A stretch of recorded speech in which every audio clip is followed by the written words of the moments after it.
Kabupaten Bekasi, sejumlah bakal calon Ketua Karang Taruna Desa Serang, Kecamatan Cikarang Selatan, menuding persyaratan dukungan 30% dari 78 daftar peserta pemilih yang sudah ditentukan panitia cacat hukum karena tidak berdasarkan ADART Organisasi Karang Taruna Nasional. Dikatakannya Apandi, dirinya sudah mengirimkan surat pernyataan keberatan terhadap persyaratan seleksi calon ketua Qatar Desa Serang tersebut kepada panitia seleksi yang sekarang ini diambil alih oleh Qatar Kecamatan Cikarang Selatan pada tanggal 7 Juni 2024.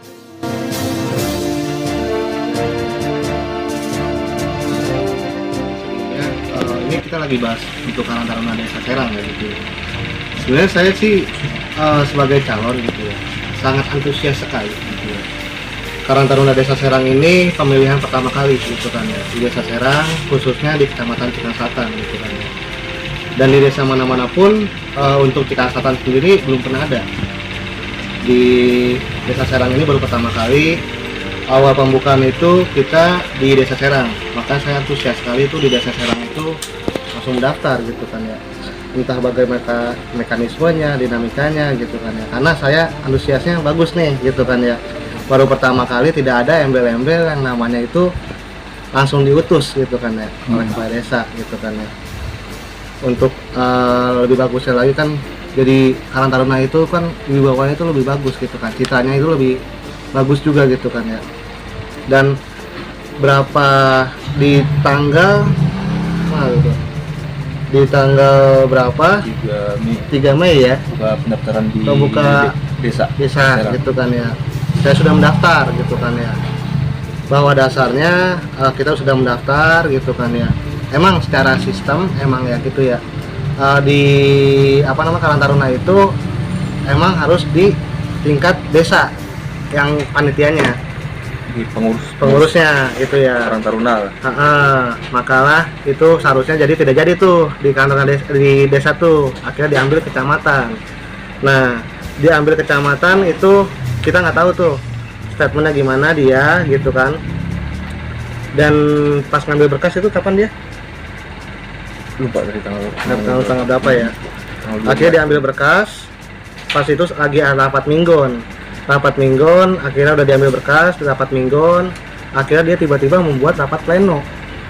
Nah, rapat pleno itu seharusnya dihadiri oleh 50%.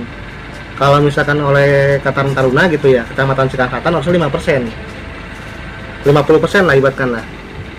Nah, tapi ini cara diam-diam rapat pleno, membuat aturan, membuat kegiatan tanpa 50% orang itu gitu kan. Nah, setelah dibukanya kita ikutin lagi alurnya di Cikarang Selatan gitu kan, dibuatlah aturan-aturan, udah dibikin tuh pendaftarannya kapan, apanya kapan gitu. Melenceng lagi aja waktunya. Harusnya pendaftaran itu tanggal 3 ya. tanggal 3. Enggak, yang di Cikarang Selatan coba. Tanggal 3. Kemarin kita ada pendaftaran pertama tanggal 3. Tanggal 3. Ya, tanggal 3. Tanggal 3 tahunya melenceng di tanggal Besoknya, 4 tanggal 4 besoknya. ya. Maksudnya gini, fungsinya rapat pleno itu apa gitu kan ya. Mohon maaf, saya udah pernah berorganisasi dulu di mahasiswa gitu kan, di kampus. Setiap kita mengadakan event, acara, pasti itu tuh dirapikan semuanya. Bagaimana acara ini bagus gitu ya. Tidak ada miss lah untuk tanggal, untuk waktu. Fungsinya berarti rapat pleno itu berarti kan tidak jelas gitu kan ya. Dimana rapat pleno itu harusnya udah rapi gitu kan. Nah, ini jadi melenceng. Tanggal 3 Juni untuk pendaftaran, di tanggal 4-nya dia ingin menjelaskan untuk ketetapan calon, tapi dirubah lagi sampai saat ini. Nah, kalimatlah keluar saat kita mendaftar, ini ada 30% cari katanya. Kamu maksudnya 30% itu apa gitu kan, karena di ADART pun tidak ada. Saya menjelaskan seperti itu, tidak ada gitu kan. Penjelasannya gini, ini enggak, ini udah dari pusat mana, sedangkan Karang Taruna ini Indonesia, berarti utusan nasional, ADART itu nasional. Dan kalau misalkan Front Nasional Karang Taruna itu berarti kan ada Kementerian Sosial. Dua itu aja tuh patokannya. Nggak ada RT kabupaten, ada RT kecamatan, tidak ada.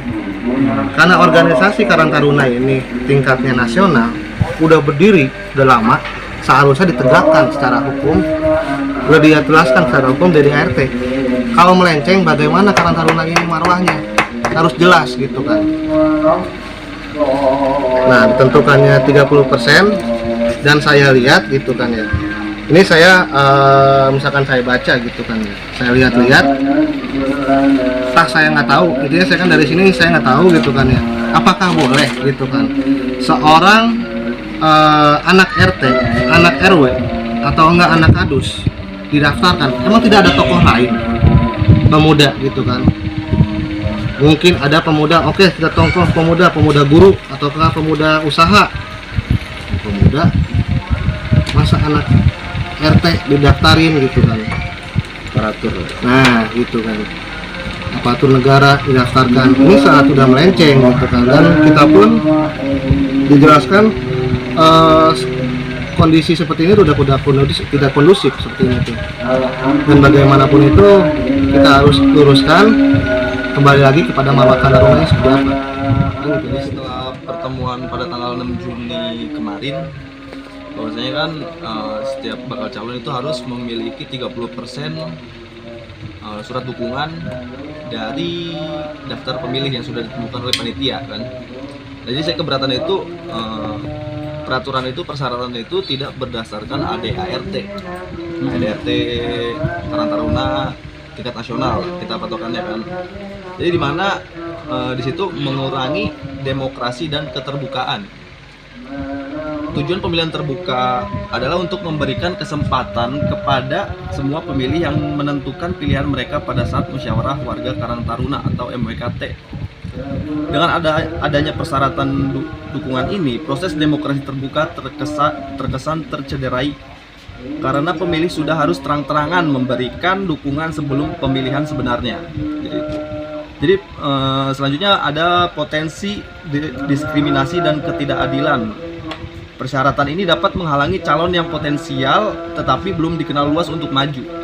Jadi sebaliknya calon yang sudah memiliki pengaruh besar mungkin lebih mudah mendapatkan dukungan awal.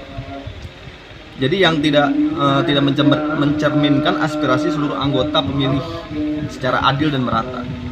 Selanjutnya klarifikasi tujuan MWKT. Jadi jika tujuan MWKT itu untuk memilih ketua Karang Taruna Desa Serang secara demokratis, maka prosesnya seharusnya memungkinkan semua bakal calon memenuhi syarat sesuai ADART untuk maju tanpa memerlukan surat dukungan awal. Jadi itu sih.